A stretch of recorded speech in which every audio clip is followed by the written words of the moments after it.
ထိုက်တန်လို့ဖြစ်လာရင်တစောင်းတစ်ဆောင်ဆောက်ရဘိုးတော်ဟန်ရဲ့ရုပ်လုံးကိုထုဆွေချပြီးတော့အသက်ကြီးမှဖြစ်ရင်အဲ့ဒီ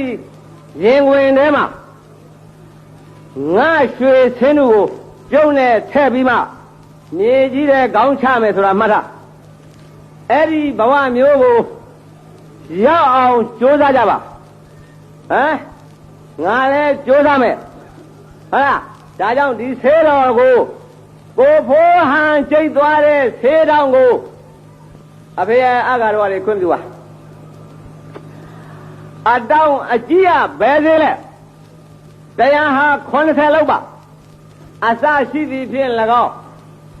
ဟမ်ဟေးမင်းတို့ဆေးတော်ချတာလေသစ္စာမဆိုဘဲနဲ့တယောက်မှမဘူးကဘိုးတော်ဟန်ကိုလည်းအမျက်မစားဘူးကမောင်စံသိန်းကိုလည်းအမျက်မစားဘူးကနားလေလားငါသားမင်းမြစ်ဒီတို့ကျွတ်တို့ကိုလည်းအမျက်မစားပဲနဲ့သစ္စာဆိုချခဲ့တာငါပြာစီစားပြီးရင်ကိုယ်စဉ်ပညာပြောက်သွေးအံသေးအဝိဇ္ဇရောက်ပါစေသားလို့ဆိုပြီးတော့ချတာမဟုတ်လားအဲ့ဒါလို့ချတဲ့ဆရာကငါလှုပ်ချင်စံသိန်းဆိုတဲ့မောင်စံသိန်းဟာငါလက်ထဲမှာငါသဘောကွာဒီတငယ်ရဲ့အကြောင်းကအကုန်သိတယ်ဟမ်ဦးလေးသဘောဦးလေးသဘောဟမ်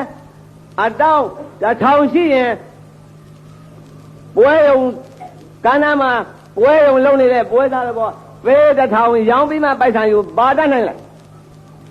ငါလောက်လိုက်ရင်မြင်မလားလုံနေရသားနဲ့မလုံတာအဲ့ဒီရုပ်လုံးကြီးနဲ့တစောင်းကြီးထားမြောက်အောင်မြင်ပါစေသားလို့သစ္စာဆိုပြီးလက်ခံဒါကြောင့်ဒီဆက်သွားကိုမချတာကိုဖိုးဟန်ဆဲတာကိုဟင်းရွက်ကစုံလို့ဘလူကစစ်ဒီဆဲတော်ကိုဘိုးတော်ဟန်ရဲ့ဆဲတော်ဆဲတော်ကိုကာယကံရှင်က